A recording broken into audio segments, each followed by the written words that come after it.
or affinity. Before that, it went all the way to your great aunt, great uncle, first cousin, nephew, niece, husband, wife, grandfather, grandmother, grandson, granddaughter, father-in-law, mother-in-law, son-in-law, daughter-in-law, sister-in-law, all that. But all that now has been truncated in the President's memorandum, and therefore beg to move.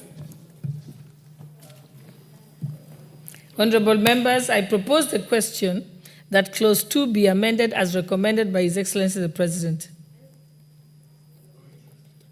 There is no debate? We proceed.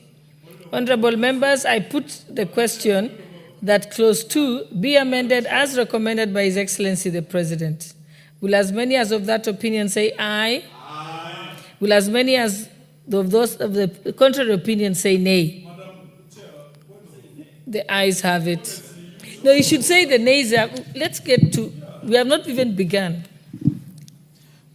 Okay, I declare that the ayes have it. President's recommendation to Clause 5. Madam Speaker, Madam Chair, honestly, you're being unfair. I propose the question that the President's recommendation to Clause 5 be considered. Point of order, Madam Chair. Point of order, Madam Chair. It is within my right to raise a point of order. Procedurally, not. Yeah, Honorable Speaker, maybe just for Honorable Amboka to understand that when you want to raise a point of order, we have very good gadgets here that you put your card, request the Speaker, and do that, not shouting from your seat. It becomes very dishonorable when we go that way. Honorable Speaker, Clause 5, I beg to move that we adopt Clause 5 as it is on the order paper. Again, this relates to the administration of this act. And it's important for Honorable Amboka to listen. Because what I am saying is very important to you. It affects you and affects me and affects even judicial officers. Because this clause said the act was to be administered by the Ethics and Anti-Corruption Commission, and the National Assembly and Senate had, in the mediated version, had adopted a version that would have this act being administered by the Ethics and Anti-Corruption Commission and by reporting authorities. Reporting authorities in this case would have been for you and for me, the Parliamentary Service Commission. And for judicial officers, it means that judicial officers would have reported to their reporting authority, which would have been the Judicial Service Commission. And that is the practice as it has been. But now the Act proposes, and the President's memorandum proposes, that now the entire Act shall only be administered by the Ethics and Anti-Corruption Commission. Therefore, our judicial officers now have to submit their declaration of wealth to the Ethics and Anti-Corruption Commission. And the same with you. This is to enhance transparency and accountability and help in the fight against corruption, Honorable Speaker. And it is very important, Honorable Speaker. Therefore, judicial officers must now take note. All judicial officers, from magistrates to officers working in the judiciary, all the way up to the Chief Justice, they now report to the Ethics and Anti-Corruption Commission on matters relating to conflict of interest. That is very important, Honorable Speaker, and I beg to move. Honorable members, I propose the question that Clause 5 be amended as recommended by His Excellency the President. Yes, Honorable Jeanette. Madam Speaker, I wish to reiterate what the Majority Leader said, that members need to take note that both members of Parliament or the legislative arm of the country and the judiciary will be reporting to Ethics and Anti-Corruption Commission. Madam Speaker, this is a very serious policy change. This thing is going to put many people in jail, the way I see it. Because the corrupt. Because, why do I say so? Madam Speaker, there is no due process, the way I see. Because before you report to Ethics and Anti-Corruption Commission, you should report first to the bodies, the constitutional bodies that manage those institutions. But that's why JSC is in place. That is why Parliamentary Service Commission is in place. So, Madam Speaker, this memorandum is trying to propose that the constitutional powers of those organs created by the Constitution itself are usurped now by Ethics and Anti-Corruption Commission. Another commission, just like Judiciary Service Commission and just like Public Service Commission. Me, I am passing this bill here. But this one, I am telling the judiciary, they are under attack. They must suspend this one once it is sent to Paramoja. Honorable members, I now put the question that clause 6 be amended as recommended by His Excellency the President. Will as many as of that opinion say aye? Will as many as of the contrary opinion say nay? The ayes have it. President's reservation to clause 6.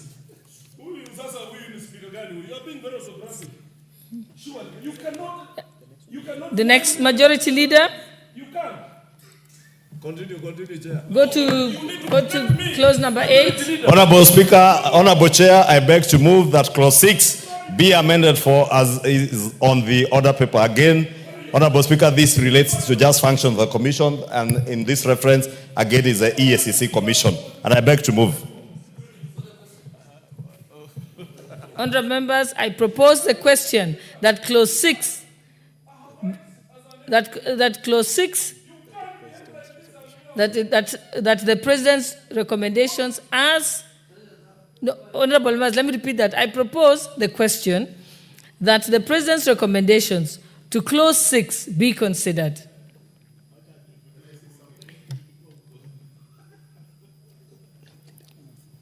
Mover? Leader, majority leader, yes? Oh, he's moved it. Okay. All right. There is no debate? Okay. Honorable members, I propose the question that clause 6 be amended as recommended by His Excellency the President. Honorable members, I now put the question that clause 6 be amended as recommended by His Excellency the President. Will as many as of that opinion say aye? Will as many as of the contrary opinion say nay? The ayes have it. President's reservation to clause 8. Honorable members, I propose the question that the President's recommendations to clause 8 be considered. Mover? Honorable Speaker, I beg to move that clause 8 be amended as it is on the order paper and as per the President's reservations. And Honorable Speaker, this relates to instances where a public officer may be construed or may be seen to be in conflict of interest. And in the mediated version, we had removed part C, which says that the public officer has a public officer will be in conflict of interest if that public officer has private interest that could conflict with the duties of the public officer in future. And Honorable Speaker, the President has reinstated that particular section, and I beg to move. Honorable members, I propose the question that clause 8 be amended as recommended by His Excellency the President. May I put the question? Okay, Honorable Murugara. Thank you.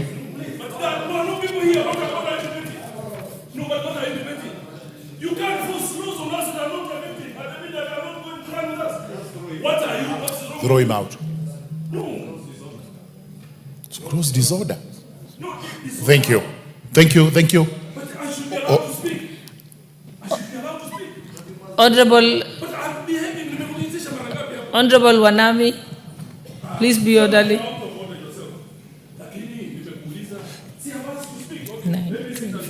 12. Yes. Honorable Speaker. Yes, Honorable Murugara.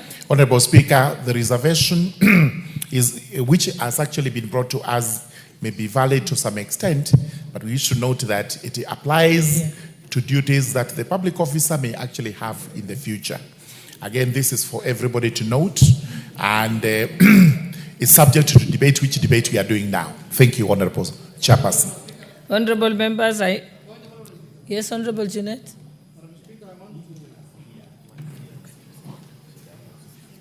Madam Speaker, I also want to add my voice to it. Madam Speaker, I don't know how we are legislating for the future.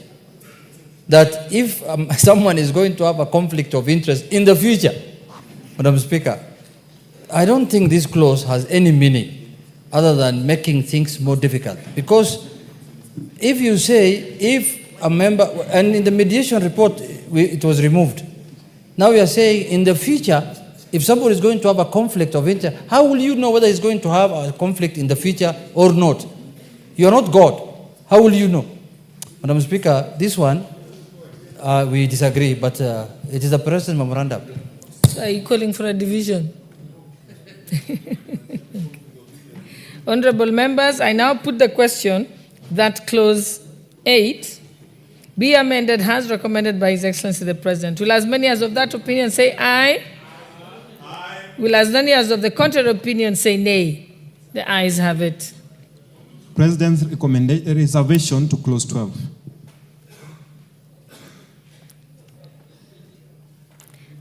Honorable members, I propose the question that the President's recommendations to clause 12 be considered. Mover?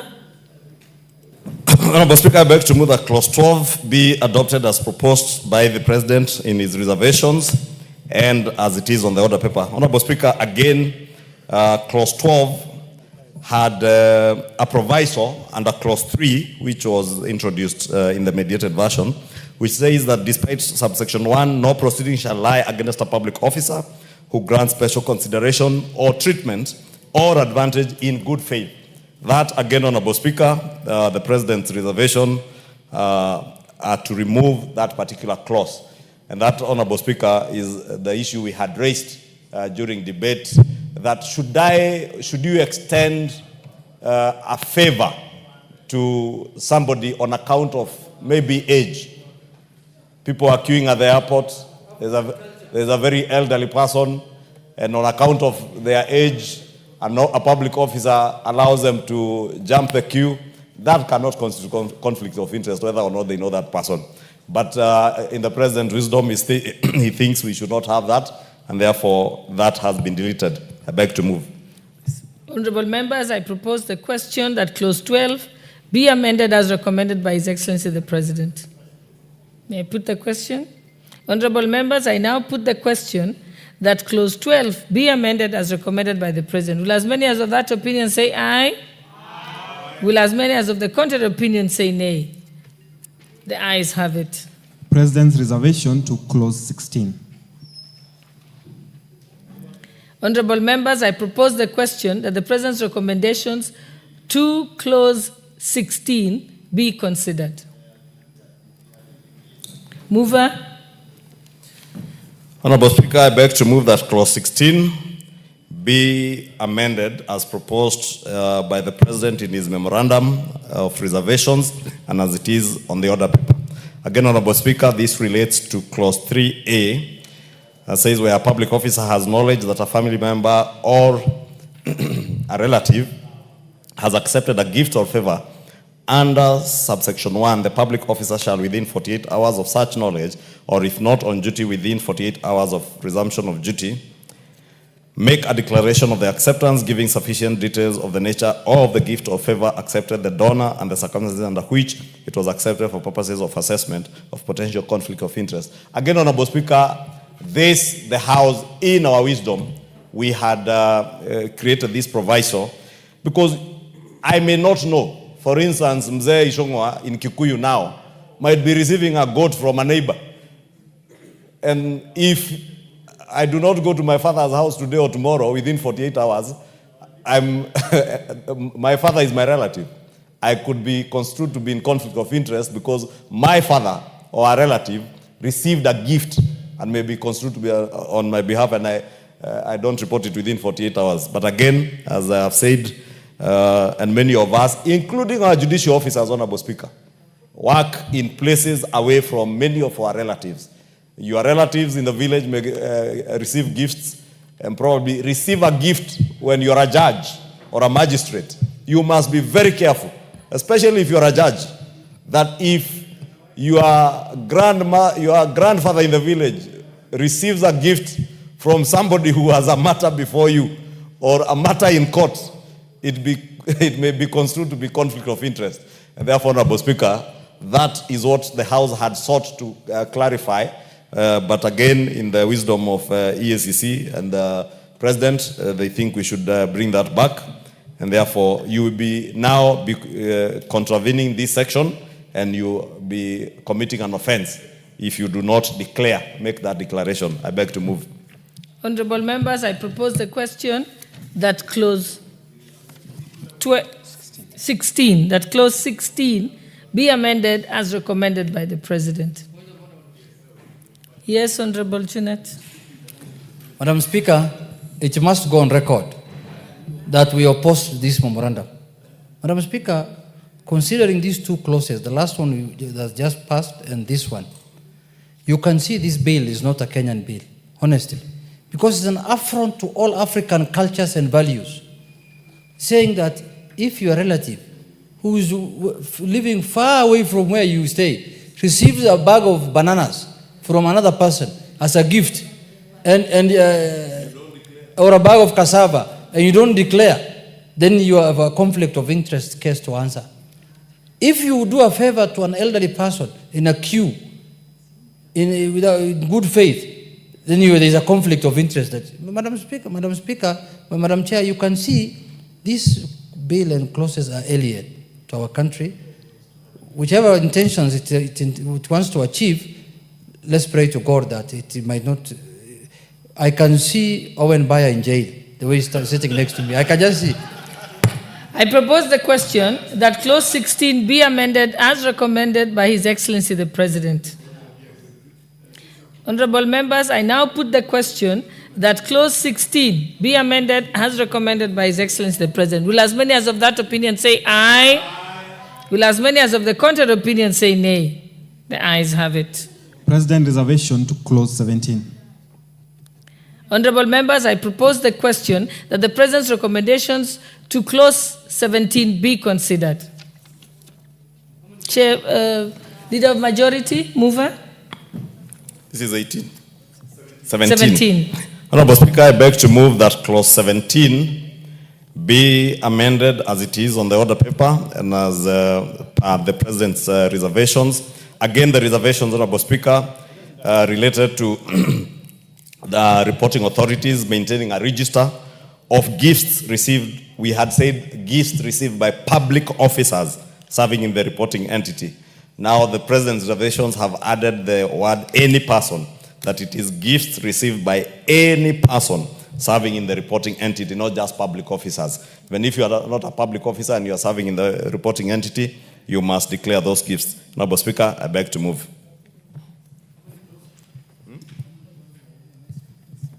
Honorable members, I propose the question that clause 17 be amended as recommended by His Excellency the President.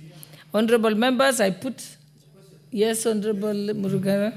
Yes, thank you, Madam Chairperson. It's good that we make a comment on this, and exactly that's what it says. A register will be maintained of all persons that receive gifts, including when the judge comes to visit my court, and sometimes they come with their old ladies, their mothers, because sometimes it's nice to carry an old lady to show her the rest of the country, and I gift her with a chicken. If the judge forgets to declare that chicken, he will have committed an offense and he will be liable to prosecution. And it's not just the judge, it's any person, any public officer who fails to make the declaration. But this is a reservation. It's a reservation, and we just have to go by it. Thank you. Honorable members, I now put the question that clause 17 be amended as recommended by His Excellency the President. Will as many as of that opinion say aye? Aye. Will as many as of the contrary opinion say nay? The ayes have it. President's reservation to clause 18. I propose the question that the President's recommendations to clause 18 be considered. Mover. Honorable Speaker, I beg to move that clause 18 be amended as provided for on the order paper and as per the President's reservations.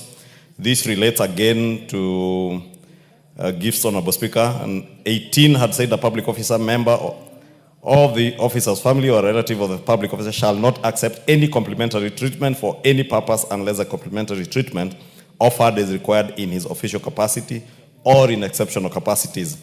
And 2A was giving provisos on that, Honorable Speaker, and that is what the President has reinstated. And I beg to move. Honorable members, I propose the question that I propose the question that clause 18 be amended as recommended by His Excellency the President.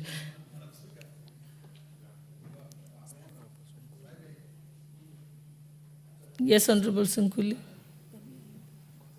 Sorry, I can't get the mic. Yeah, Madam Speaker, as the Honorable Junet, the minority leader, has said, actually, in real sense, in spirit and in all else, we actually do not find these reservations to be justified. You know, when this thing talks about relative, the definition of relative is so large. It is not a registrable interest. I don't even know some of the people, I don't even know who my great nephews are. They have enlarged it so much that it's the whole world that you're going to be responsible for. I think myself that there must be a way, and if this House passes it, maybe we have to go to pray that it does not actually become the law of this country.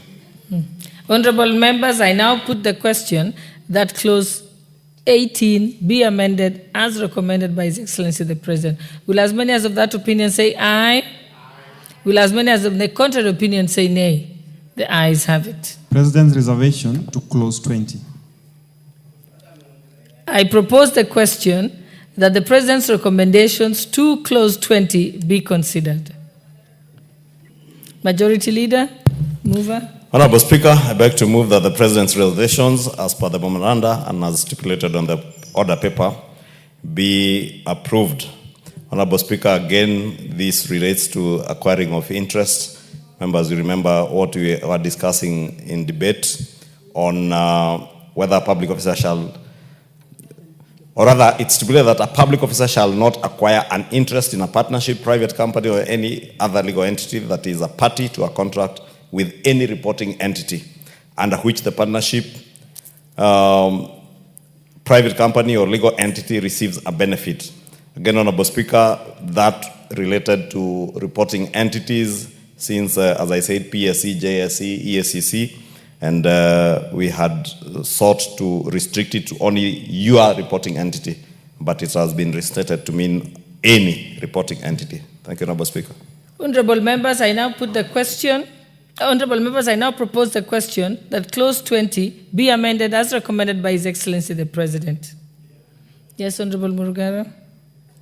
Thank you, Madam Chairperson. Again, another interesting proposal here, in that everybody, public officers, including judges and everybody else, must know that you cannot buy shares in a bank where the JSE is actually banking, because it has a contract of banking, and you cannot buy shares in that one or any other. This is what is being prohibited, and now that it's being reinstated as a presidential reservation, we will pass it, but it's good to note what our reservations were and why the Justice and Legal Affairs Committee rejected those reservations.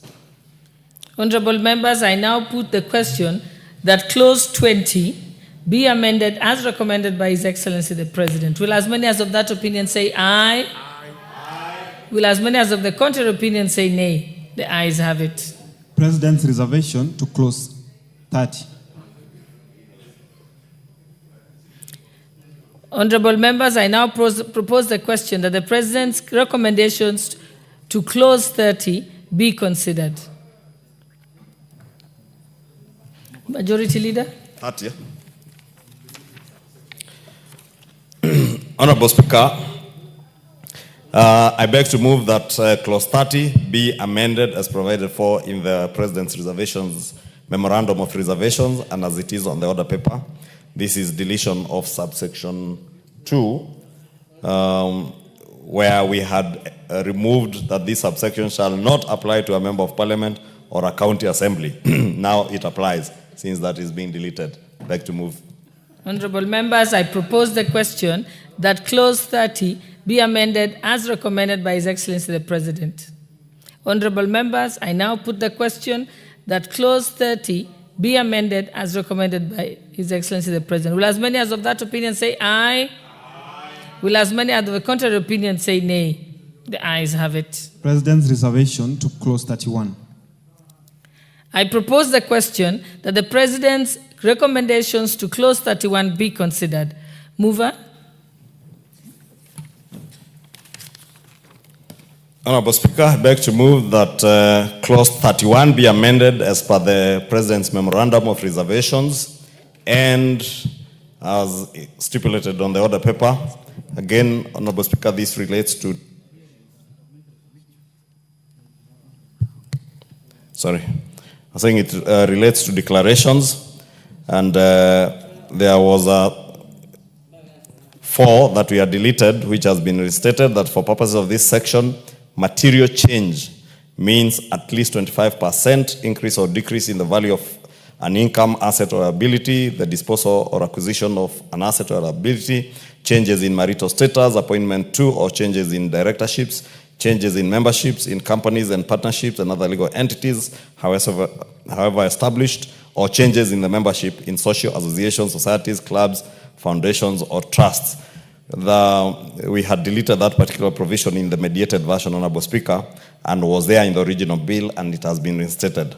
And of course, we had very good reasons of removing that on what we are supposed as public officers, or rather what public officers must submit to the Commission in their declaration of assets and liabilities. But that has now been restated, Honorable Speaker. I beg to move. Thank you. Honorable members, I propose the question that Clause 31 be amended as recommended by His Excellency the President.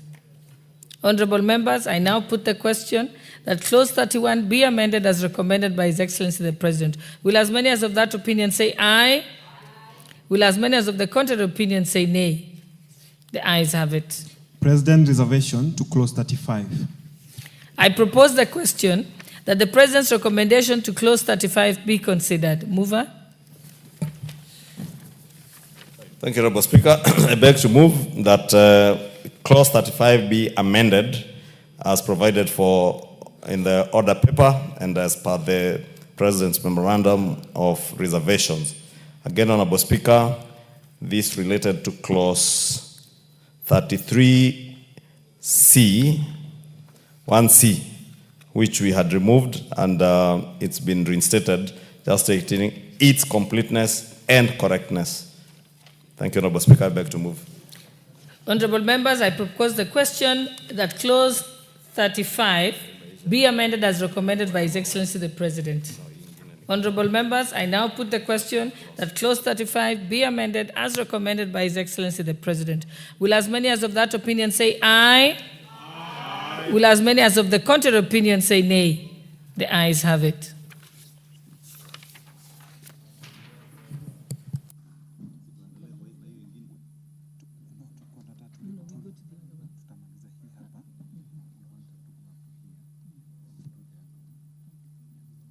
Say, Honorable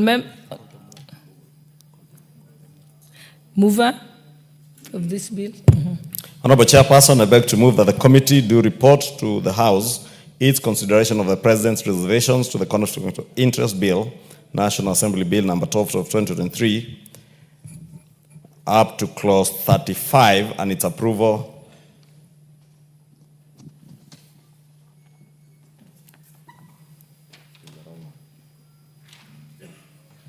Just read as set out. Sorry, Honorable Speaker, the clerk had given me the wrong one. Honorable Chairperson, I beg to move that the committee do report to the House its consideration of the President's reservations to the Conflict of Interest Bill, National Assembly Bill number 12 of 2023, and its approval thereof without amendments. Honorable members, I now put the question, which is that the committee do report to the House its consideration of the President's reservation to the House, reservation to the Conflict of Interest Bill, National Assembly Bill number 12 of 2023, and its approval thereof without amendments. Will as many as of that opinion say aye? Aye. Will as many as of the contrary opinion say nay?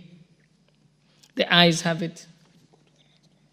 We'll now move to the next one, which is consideration of the President's reservations to the Anti-Money Laundering and Combating of Terrorism Financing Laws Amendment Bill, National Assembly Bill number 5 of 2025.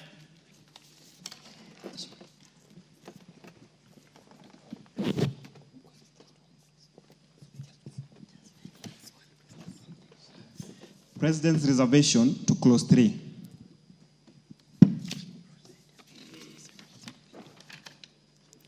I now propose the question that the President's recommendations to clause 3 be considered. Mover.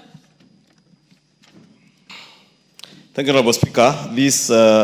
I beg to move, Honorable Speaker, that the President's reservations to clause 3, subsection 2, be amended as provided for on the order paper and as per the President's memorandum of reservations. This, Honorable Speaker, related to the transitional clause relating to the Financial Reporting Center, where we had created a transitional mechanism that would have extended the term of the current Director General by a further 2 years, and the President has expressed his reservations to that in line with the Mwongozo policy, and recommends that the existing office holder appointed under Section 25 will continue to serve in office to complete their tenure under the provisions applicable at the time of the appointment. And therefore, Honorable Speaker, I beg to move. Honorable members, I propose the question that clause 3 be amended as recommended by His Excellency the President. Honorable members, I now put the question that clause 3 be amended as recommended by the President. Will as many as of that opinion say aye? Aye. Will as many as of the contrary opinion say nay? The ayes have it. Mover. Thank you, Honorable Chair. I was laughing at the Honorable Murugara because he has naturally dropped his amendment by the fact that he could not mobilize 2/3. Honorable Chairperson, I beg to move that the committee do report to the House its consideration of the President's reservation to the Anti-Money Laundering and Combating of Terrorism Financing Laws Amendment Bill, National Assembly Bill number 5 of 2025, and its approval thereof without amendments. Honorable members, I now put the question, which is that the committee do report to the House its consideration of the President's reservation to the Anti-Money Laundering and Combating of Terrorism and Financing Laws Amendment Bill, National Assembly Bill number 5 of 2025, and its approval thereof without amendments. Will as many as of that opinion say aye? Aye. Will as many out of the contrary opinion say nay? The ayes have it. Honorable members, Madam Speaker.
Thank you. Honorable Speaker, I beg to report that the Committee of the Whole House has considered Chair, let me invite you again. I was Thank not you. on record. Chairperson, please proceed. Thank you very much. Honorable Chairperson, Honorable Speaker, I beg to report that the Committee of the Whole House has considered the President's reservation to the Conflict of Interest Bill, National Assembly Bill number 12 of 2023, and approved the same without amendments.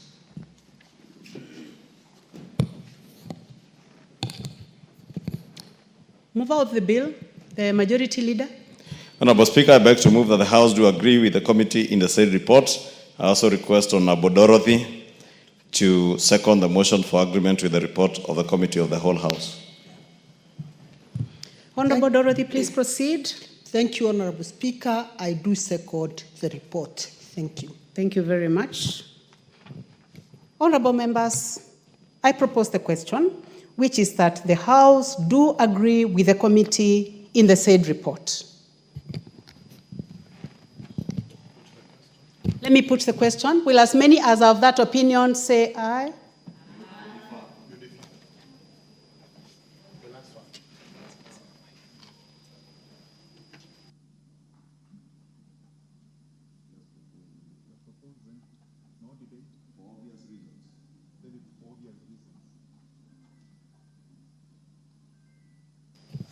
Honorable members, for the convenience of the House, we move to the next bill. Move. Chairperson of the Committee of the Whole or the representative. It is now mutembei. Thank you. Honorable Speaker, I beg to report that the Committee of the Whole House has considered the President's reservations to the Anti-Money Laundering and Combating of Terrorism Financing Laws Amendment Bill, National Assembly Bill number 5 of 2025, and approved the same without amendments. Mover of the bill, Majority Leader. Honorable Speaker, I beg to move that the House do agree with the committee in the said report. I also request the Honorable Phyllis Bartow, Professor, to second the motion for agreement with the report of the Committee of the Whole House. Thank you very much, Majority Leader. Honorable members, I propose the question. May I please have a seconder? Madam Speaker, I second. Thank you very much, Professor. Honorable members, I propose the question, which is that the House do agree with the committee in the said report. Honorable members, for the convenience of the House, I defer putting of the question. Next order.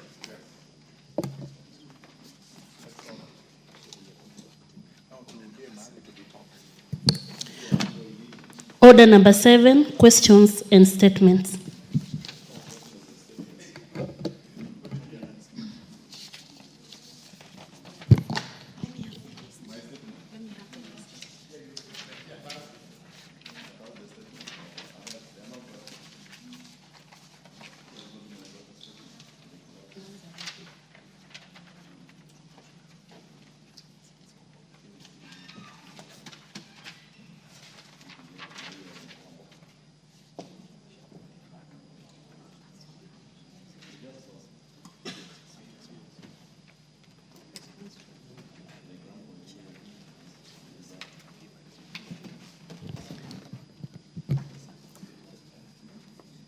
Majority Leader, I see you are on your feet.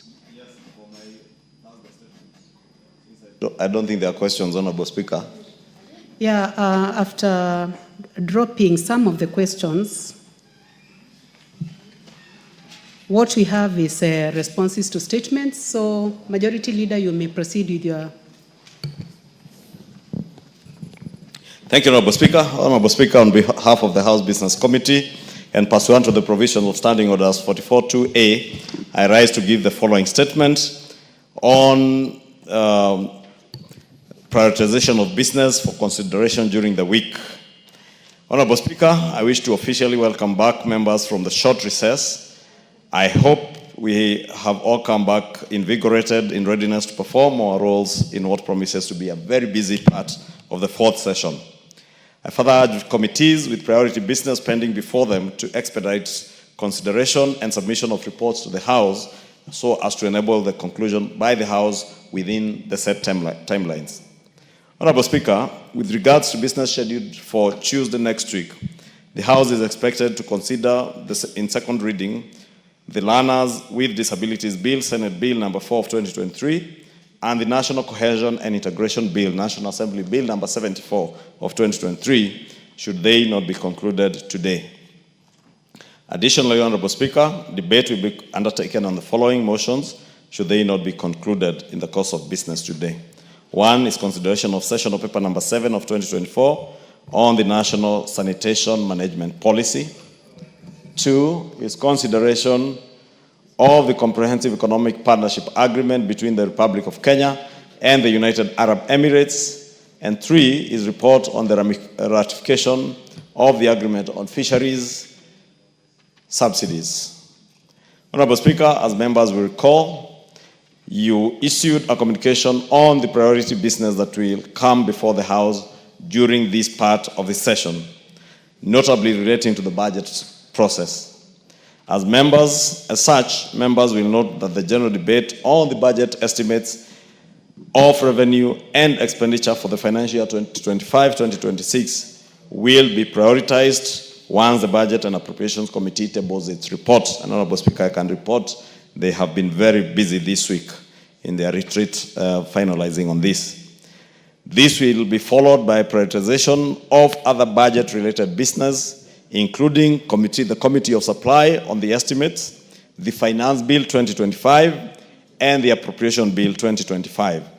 I therefore wish to urge members to be available in the House and committees and to actively participate when this important time-bound business is brought before the House for consideration.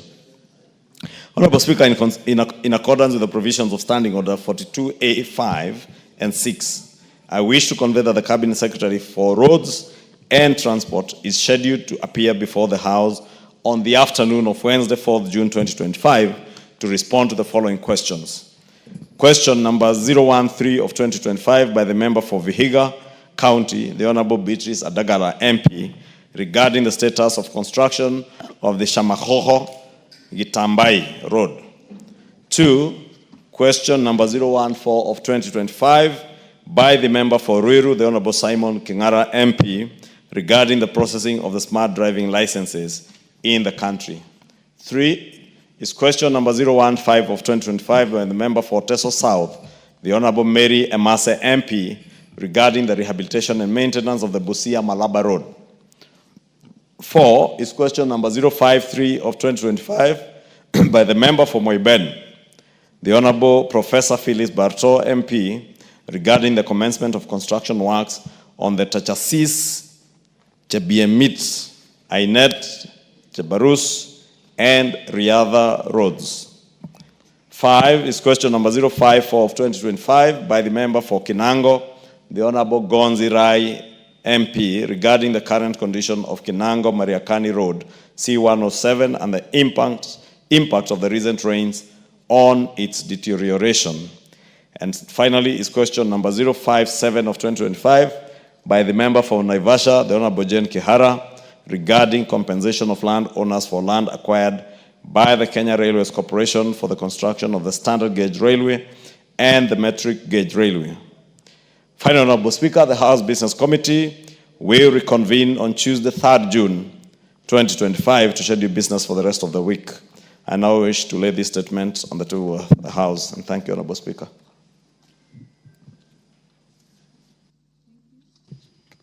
Thank you very much, Majority Leader.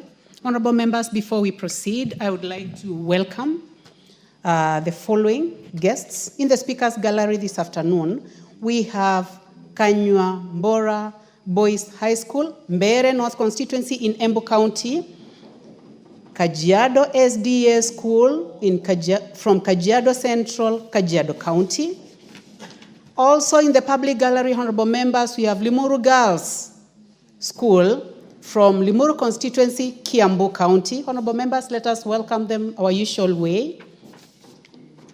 We also have in the public gallery this afternoon, Mara Christian High School from Narok West, Constituency, Narok County. Dururumo High School, Laikipia West Constituency, Laikipia County. And Mount Kenya Academy, Nyeri Town Constituency in Nyeri County. And on behalf of all those students, I would like to ask our nominated member of UDA, kindly proceed to welcome our students in the House. Thank you, Madam Speaker. Madam Speaker, may I take this opportunity to welcome all the learners and their teachers, both in the public gallery and in the Speaker's gallery, to the House of Parliament. I want to encourage them that today is a learning process for them. Tomorrow they'll have an opportunity to serve in this House. Feel encouraged, go back to your institutions, work very hard, I have heard the schools being mentioned, and I have no doubt in my mind that you will produce in future very